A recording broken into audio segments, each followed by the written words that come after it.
¿Qué tal, amigos televidentes? Soy Coralía Torres y les doy la bienvenida al informativo de la salud. Conozca hoy lo que es la rinoplastia y cuándo es necesaria una segunda cirugía de prótesis de cadera. Además, los riesgos del uso indiscriminado de bebidas energéticas y un reportaje especial del innovador gimnasio Pacific Gym. Aquí iniciamos.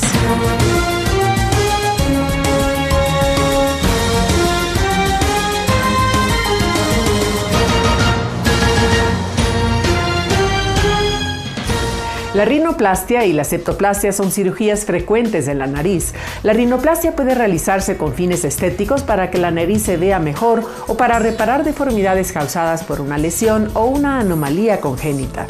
La septoplastia, a su vez, se la realiza usualmente con fines funcionales, es decir, para que el paciente pueda respirar de mejor manera por su nariz. Ocasionalmente, la rinoplastia suele combinarse con la septoplastia según la circunstancia particular de cada paciente. Este es el caso que veremos en el siguiente reportaje. Se trata de un procedimiento quirúrgico destinado no solo a corregir aspectos estéticos de la nariz como desviaciones, jiba ósea o hueso que sobresale en el dorso de la nariz, también a tratar malformaciones congénitas, paladar hendido, secuelas de labio y otras adquiridas en la vida por enfermedades o traumatismos, varios de ellos imperceptibles para el paciente. Lo señala el doctor Patricio Guijarro, especialista en cirugía estética con amplia trayectoria en el área. Lo más común es que sean lesiones de la niñez o de la adolescencia, que es donde más traumas tiene la persona. Entonces pasan desapercibidos. Y el cuerpo, como son cuerpos jóvenes, se ha adaptado a eso. Entonces casi hay un gran porcentaje de gente que no refiere tener molestias. Pero sí hay casos que tienen ya muy adultos, empiezan a roncar. Otras personas sienten falta de oxigenación cuando hacen ejercicio. Otras personas sienten problemas de tipo alérgico, como pueden ser enfermedades frecuentes ahora que estamos con los virus, de la gripe, muy frecuentes, ¿no? Se enferman varias veces al año, se enferman de la garganta, porque todo lo que tiene con la vía respiratoria tiene relación con la nariz. Entonces se pueden problemas del oído, pueden tener problemas incluso de la visión porque se alteran los drenajes de las lágrimas.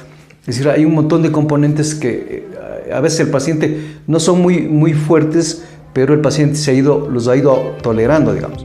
De ahí la importancia de una tomografía previa a la intervención para determinar las condiciones en las que se encuentra el paciente, sin dejar de lado los exámenes bioquímicos indispensables para el proceso.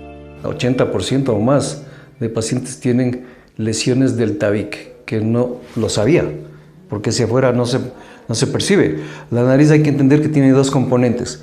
Lo que uno ve hacia afuera es cartilaginoso esta parte, es como la oreja, esto es cartilaginoso. Pero internamente dentro del cráneo, cuando tú ves una calavera, no tiene nariz. Entonces toda esta área es ósea y ahí es donde hay lesiones. Eso solo se determina con un estudio tomográfico. Entonces lo más común es encontrar desvíos del tabique con alteraciones de otros componentes que son los cornetes, con lo que se llaman callos óseos. Todo eso hay que corregir. Entonces el paciente que a veces piensa que solo me voy a hacer la parte estética, descubrimos eso, que es un hallazgo previo, y hay que arreglar también. No le vamos a hacer solo la parte estética. Actualmente se efectúan dos tipos de cirugía: rinoplastia abierta, que se practica con un corte en la zona media de la nariz para acceder mejor a los huesos y cartílagos, y la rinoplastia cerrada, que consiste en acceder a la nariz a través de las fosas nasales para llevarla a cabo por dentro sin dejar cicatrices. Regularmente se realiza bajo anestesia general. Es una gran ventaja para el paciente porque primero el paciente no sufre nada previo a la cirugía porque no está pensando que le va a doler. Segundo, es una gran ayuda para el cirujano porque no tiene que preocuparse de que el paciente está sufriendo, sino está bajo el control de otro médico que es el anestesiólogo. Tercero, el anestesiólogo lo mantiene, aparte de que está dormido, lo mantiene con una circunstancia especial que es que evita que haya sangrado. Entonces eso me permite a mí trabajar de mejor manera y obtener mejores resultados. Además, la cirugía se acorta mucho en tiempo, tanto es así que ahora una cirugía de nariz no pasa de 1 hora o incluso a veces menos tiempo. Y la recuperación es más rápida, porque el paciente al recibir una anestesia muy corta, en 1 hora se va a la casa. En la etapa postquirúrgica es necesario que el paciente mantenga algunos cuidados para evitar molestias o infecciones en la herida. Básicamente es estar en casa durante 3 días por el uso del tapón. Y luego, obviamente, con un yeso se queda hasta 7 días. Y posteriormente de eso, el único cuidado es el sol, porque el sol, los rayos ultravioletas tienen un poder inflamatorio sobre los tejidos y esto no es muy recomendable porque podría prolongar un poco el proceso de cicatrización. Entonces, el paciente a los 7 días ya vuelve a una vida absolutamente normal. Solamente tiene que usar un protector solar o una gorrita o un sombrero durante unas 3 semanas. El Centro Quirúrgico Redux Center cuenta con profesionales certificados y equipos de vanguardia para este tipo de intervenciones y brindan la seguridad y calidad que el paciente requiere. Redux Clínica, la clínica de la belleza, le ofrece cambios en su nariz con cirugía, pero también sin cirugía. ¿No sabe cuál es la mejor para usted? Visite Redux Clínica para una asesoría gratis. Separe su cita al WhatsApp 09403-6202 y si quiere ver más cambios, siga las redes sociales @ReduxClínica. De acuerdo al Instituto Nacional de Salud Mental de Estados Unidos, los ataques de pánico se traducen en momentos repentinos o intensos de miedo, pánico o ansiedad ante un peligro no real. Lo explica Adrián Lozano, especialista en psiquiatría. El miedo es un sentimiento normal que todos podemos tener ante una cierta amenaza, una situación. Pero cuando hay una amenaza, cuando algo nos está inquietando, pero que directamente sabemos cuál es la situación. En cambio, si este miedo se desborda, es un miedo irracional en el cual no tenemos ninguna explicación y hablamos de la ansiedad. Cuando esta ansiedad ya es desproporcionada, este temor más bien dicho, es desproporcionado porque ya no implica que tenemos una amenaza de distancia y empieza a generar cada vez una sensación de malestar, de sufrimiento, de dolor, de amargura en un momento determinado y nos vemos inquietos, intranquilos, una sensación de muerte inminente. Ante ningún elemento directo que podamos encontrar, hablamos ya de una crisis de ansiedad. Es decir, es un miedo extremo, irracional, ilógico y que no tiene ningún desencadenante, al menos directo, en ese momento. Los ataques, según dice, no están relacionados al menos con una causa directa, pero se evidencian mucho en pacientes con algún tipo de trastorno mental ya diagnosticado. Ya vamos de la ansiedad, que es más bien un componente psíquico, a la angustia, que también tiene ya componentes físicos, una sensación de taquicardia, palpitaciones, miedo, temor, dolor de cabeza, falta de aire, necesidad de abrir, una sensación de muerte inminente o de que va a perder los sentidos. Pero también podría estar en las crisis bipolares, sobre todo en las fases maníacas de los pacientes, se presenta muy frecuentemente en las personas que tienen depresiones. En el trastorno obsesivo compulsivo es muy frecuente las crisis de ansiedad. Es decir, es un punto en el cual ya los niveles de adrenalina, cortisol están disparados totalmente y empiezan a provocar una reacción corporal intensa. A menudo los síntomas de un ataque de pánico se confunden con un posible infarto, sobre todo por el dolor de pecho. También se menciona que en algunos pacientes se genera la sensación de un posible accidente cerebrovascular. El diagnóstico de crisis o trastorno de pánico dependerá de la frecuencia en la que se presenten, según Carla Luzuriaga, psicóloga clínica. Para que sea solo ataques de pánico, no deberían presentarse ni muy seguidos ni muchos. O sea, el tema de la frecuencia es súper importante para cambiar el diagnóstico de un episodio o un ataque a un trastorno. Si son muy comunes, muy repetitivos, muy largos también, porque puede durar entre 5 minutos, 20 minutos y en algunos casos un poco más. Entonces, si es que es así y es continuo, o sea, que me está dando un trastorno de pánico ya porque está pasando cada 2 días, una vez a la semana, y a veces un poco más frecuente o ya se alarga más en el tiempo, entonces ya pasaríamos a diagnosticar un trastorno de pánico. El tratamiento para las crisis de pánico se enfoca inicialmente en sesiones de psicoterapia de acuerdo a la condición del paciente, desde estrategias como la práctica de yoga, meditación, ejercicio, buena alimentación u otros, hasta la terapia cognitivo-conductual. En la que trabajamos efectivamente respecto de las conductas, y en función de eso damos las estrategias y vemos si se puede aplicar el cambio conducto que genere la estabilidad, que otra vez el paciente se sienta listo para poder hacerse cargo, digamos, de autorregularse, de sentirse mejor y de seguir manejando su vida diaria.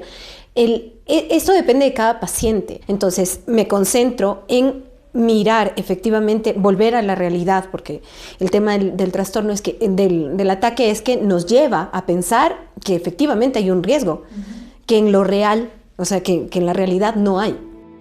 Cuando la psicoterapia no resulta suficiente para estos ataques, se trabaja en conjunto con medicación que puede ser recetada únicamente por médicos psiquiatras. En estos casos se prescriben antidepresivos o benzodiazepinas para reducir los síntomas. Los primeros son fármacos que ayudan a equilibrar las sustancias químicas del cerebro para la regulación del estado de ánimo, mientras que lo segundo son medicamentos que disminuyen la excitación neuronal y que tienen un efecto antiepiléptico, ansiolítico, hipnótico y relajante muscular. El tiempo de tratamiento dependerá de los avances de la terapia. No puede ser tan corta, o sea, porque la medicación, para que haga efecto en el cuerpo, tiene que durar un tiempo, ¿no es cierto? Y también es progresivo. Así como empiezan con un tipo de dosis, con el tiempo tienen que ir subiendo y después de la misma manera bajando. La mayoría de pacientes, o una gran cantidad de pacientes, suele tener mucho miedo a generar dependencia, y eso también les genera más ansiedad o más angustia y un poco enlentece el proceso psicológico en algunos casos. En otros, cuando han mantenido, digamos, todo el proceso, salen muy bien después de un corto periodo. No es que dura toda la vida, como le digo, no, pero tampoco es que dura un mes o 3 meses, o sea, sí es un poco más. Identificar los síntomas de las crisis de pánico a tiempo son importantes para saber cuándo buscar ayuda, indican los especialistas.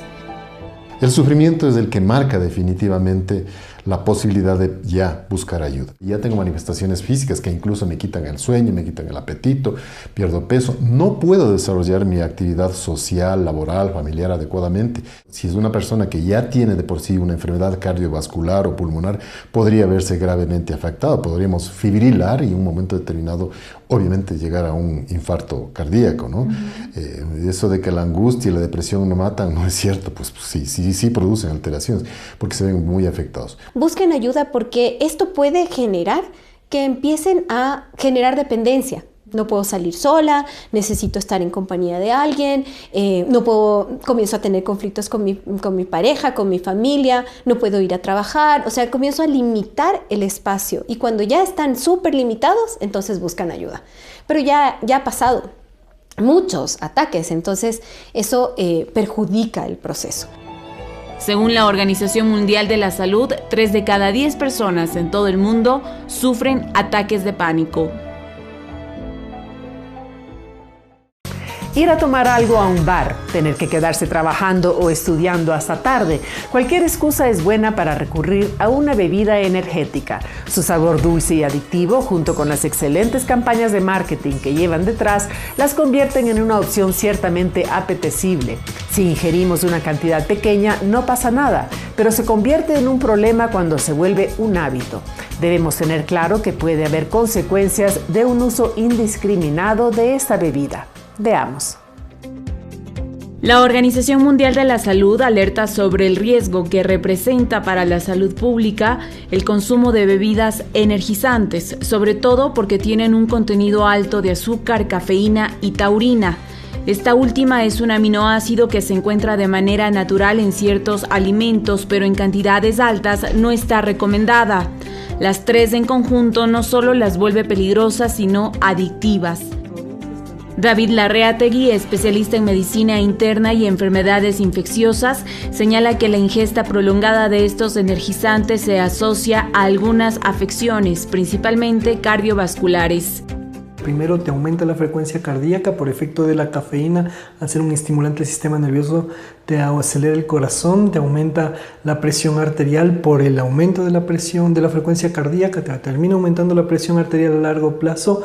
Obviamente fatiga neuronal, insomnio, no te dan ganas de dormir, y parte del efecto que se busca con el energizante, no dormir para poder hacer mi actividad, pero que se puede quedar sostenido, y fatiga crónica, es decir, el cansancio que termina generando porque finalmente la bebida energizante termina desgastando la actividad del sistema nervioso.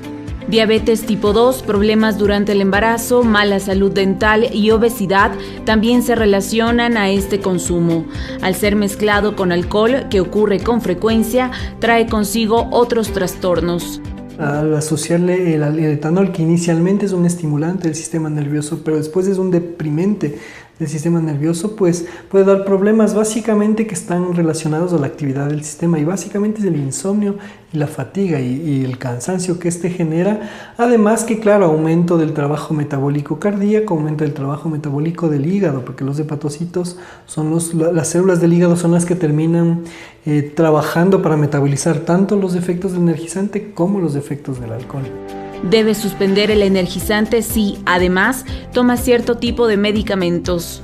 Principalmente ansiolíticos o medicamentos antipsicóticos que les disminuyen los niveles de ansiedad, que les disminuyen los niveles de estados psicológicos de mucha ansiedad, de mucho trastorno maníaco, pues en ellos les ayuda muchísimo el suspender este tipo de bebidas y no consumirlas, porque básicamente estamos tratando nosotros de calmar el sistema nervioso, de ayudar al paciente que entre en estados de más tranquilidad, y en cambio estos hacen todo lo contrario, aceleran, aumentan la respuesta del sistema nervioso central. Si usted es de aquellas personas que acostumbra a ingerir energizantes a menudo, es preciso que identifique síntomas que indicarían problemas de salud relacionados a estas bebidas.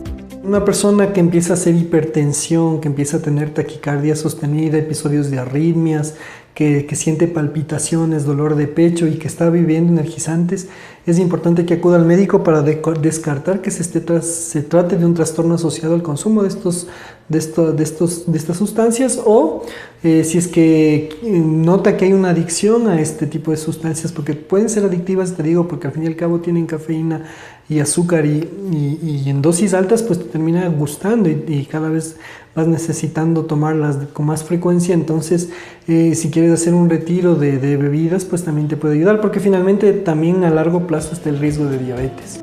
La Organización Mundial de la Salud ha exhortado a los gobiernos de todo el mundo a introducir políticas regulatorias para reducir el consumo de bebidas azucaradas y se prohíba la venta a adolescentes y niños por el impacto negativo a su salud física y mental. En la duración de una prótesis de cadera entran en juego múltiples factores, incluidos el estado del paciente, el nivel de actividad y el peso, así como la precisión de su colocación durante la intervención. En la mayoría de los casos, el dolor es el síntoma principal que puede incidir en el recambio de una prótesis total de cadera. Existe una excepción, aquellos casos de pacientes sin sintomatología en los que se detecta durante los controles radiográficos un desgaste en la prótesis que puede ser comprometedor. Se lo informamos a continuación. Doña Lilia, de 93 años, sufrió una caída meses atrás. Según el primer diagnóstico que recibió, no había fractura alguna. Sin embargo, tiempo después el dolor no mejoraba. Nos lo cuenta Jenny, una de sus hijas. Fue sometida a una artroplastia de cadera cuyos resultados fueron positivos. Ella ahora, ella misma se baja, se sube de la cama, va al baño. La artroplastia de cadera es una cirugía que retira las secciones dañadas de la articulación y las reemplaza con piezas que por lo general están fabricadas con metal, cerámica y un plástico muy duro. Dentro de esta rama se incluye también la llamada cirugía de revisión de cadera, un procedimiento que se realiza generalmente al presentarse complicaciones tras una artroplastia total de cadera con las prótesis colocadas. Así lo explica el doctor Felipe Serrano, especialista en traumatología. Por ejemplo, la prótesis se afloja o la prótesis tiene un proceso infeccioso o no está colocada en una posición natural y es necesario realizar una cirugía de revisión, es decir, hay que retirar los componentes, vemos qué tanto hueso queda y se realiza una nueva cirugía para que el paciente recupere la función de la marcha, que pueda hacer sus actividades de la vida diaria. Las infecciones más comunes son las infecciones de microbacterias que están en la piel. Esas bacterias a veces por problemas infecciosos se acercan por proximidad, se ingresan a la articulación de la cadera e infectan la prótesis, y ahí es necesario realizar una cirugía de revisión. Aunque las prótesis están diseñadas para un periodo de larga duración, en algunos casos suelen aflojarse y se requiere un cambio inmediato. ¿Por qué sucede?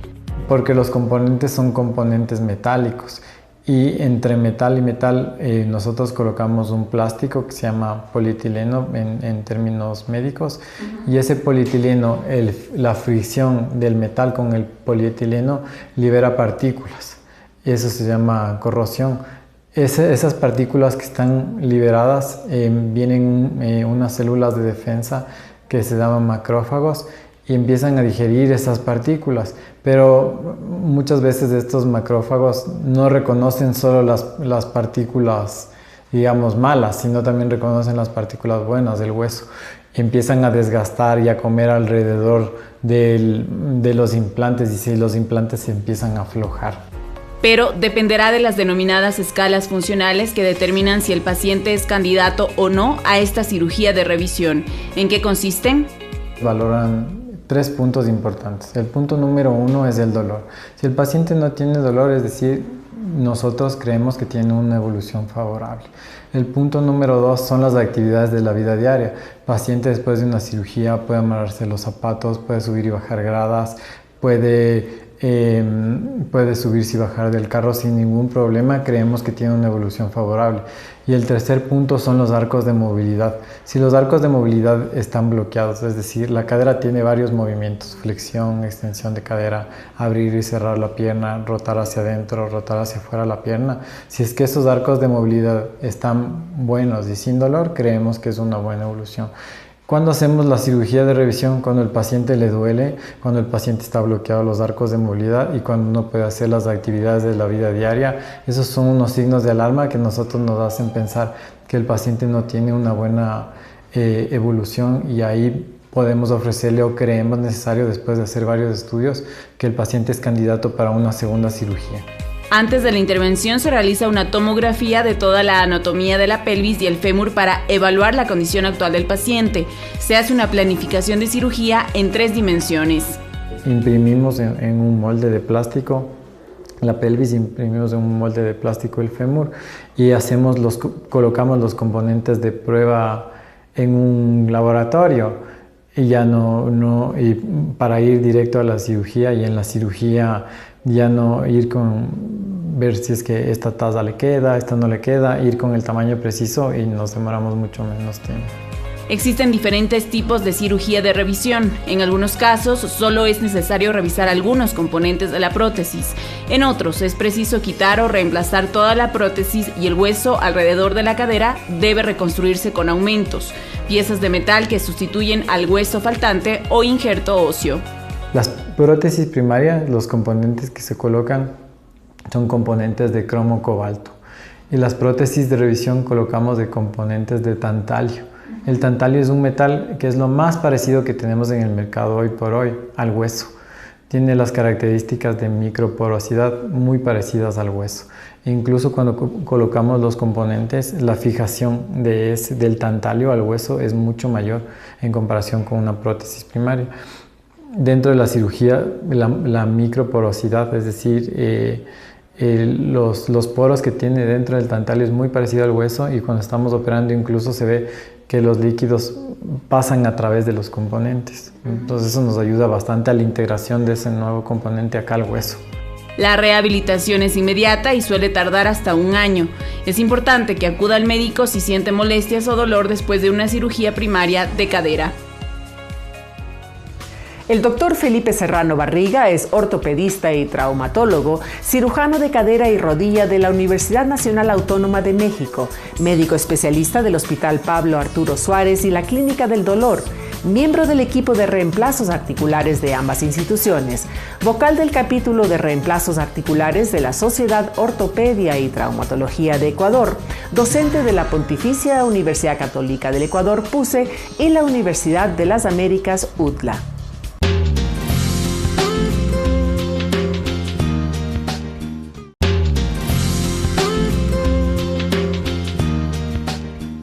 Practicar ejercicio y llevar un estilo de vida más activo requiere esfuerzo y tiempo, pero sin lugar a dudas merece la pena. Para facilitar su práctica y disfrutar de sus ventajas, les recomendamos entrenar en instalaciones con equipamientos modernos, con un ambiente agradable y rodeado de instructores cualificados y con vocación, entregados para mejorar la vida de las personas a través del fitness. En Pacific Gym encontrará eso y mucho más. Conozca a continuación todo lo que este gimnasio le ofrece para estar saludable.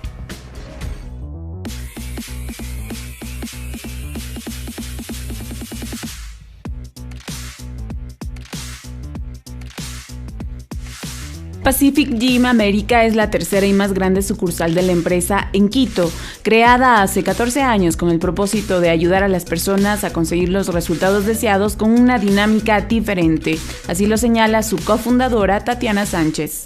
Formamos este gimnasio con la visión de que el cliente pueda tener aquí no solo un gimnasio, sino también servicios complementarios. Como pueden ver, tenemos un servicio de uñas, tenemos nuestra área de cafetería, tenemos también el área de proteínas, pero no solo eso es lo importante.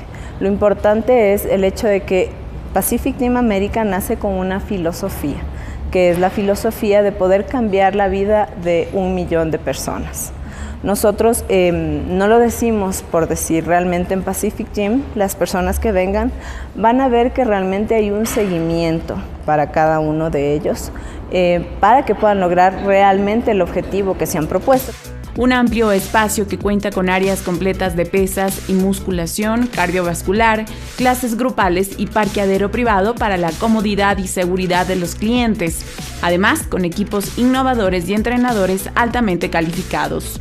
Tenemos 20 caminadoras, 10 elípticas, 3 escaladoras, justamente para poder cubrir esta área de cardio para las personas. En cuanto a las máquinas, nos enfocamos en traer maquinarias nuevas, con tecnología diferente. Todas son máquinas en movimiento, tenemos toda la línea en movimiento, justamente pensando en que el cliente pueda tener realizar mejor sus ejercicios. ¿Sí? Tenemos también varias clases de cycling, clases de rebote que es con patines, tenemos clases de TRX, de baile, tenemos también nuestra área de pesos libres y nuestra área de funcional, donde también trabajamos con ciertas clases que puede ayudar a los clientes. Y es que este lugar no solo recibe a personas que buscan mejorar su estética, sino a pacientes con diversas patologías. Personalmente soy experto en lo que son trastornos metabólicos. Trastornos metabólicos, llámese enfermedades específicas como la diabetes, como la hipertensión arterial, como la excesiva grasa corporal, obesidad tipo 1, 2 y 3, mórbida. Y eso, como puedes saber, va asociado a baja autoestima, a un montón de patologías también asociadas a la psicología. Y de manera integral podemos ayudar a través de nuestros servicios. Sí, sin duda alguna hemos tratado inclusive pacientes oncológicos que han podido salvar sus vidas a través de un bonito coaching, preparándoles de manera física, nutricionalmente y psicológicamente, adelantándonos a esos procesos de quimioterapia, sobre todo específicamente en estos pacientes oncológicos. Pacific Gym se caracteriza por brindar una atención personalizada e integral desde su ingreso. Previo a recomendar un entrenamiento, se realiza una historia clínica de la persona que permite conocer su condición real y en función de eso logra los objetivos deseados. Se le hace una historia clínica de 24 horas nutricionalmente hablando. ¿Qué es lo que come normalmente? Y en base a eso vamos a organizar un plan que no sea drásticamente cambiado, sino que sea adaptativamente cambiado para que en la adquisición de hábitos esto sea favorable. Para poder obtener hábitos necesitan recompensa. También está el sistema, en este caso el sistema Manada Fitness, que se encarga de dar este tipo de recompensa, este tipo de premiaciones a través de los bonitos resultados que dan nuestros clientes. Pero sí, obviamente hacemos esta historia clínica, nutricional, y si es necesario hacemos solicitamos a nuestros clientes o pacientes historiales de exámenes de bioquímicos.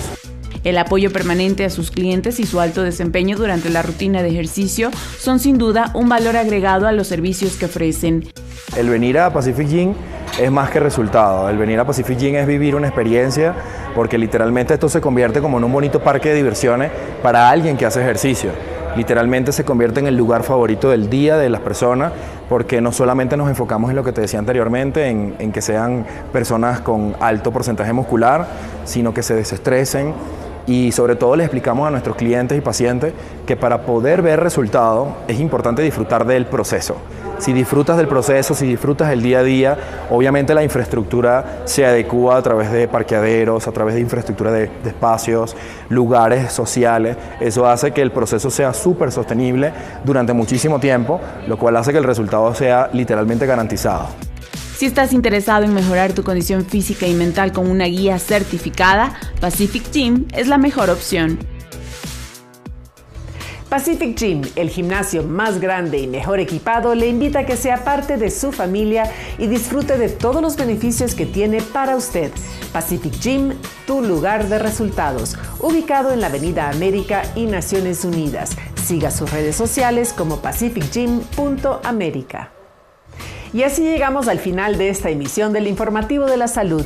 Puede ver el reprise de este programa el próximo domingo a las 7 de la mañana y a las 7 de la noche tendremos nuevos temas pensando en su bienestar y el de su familia.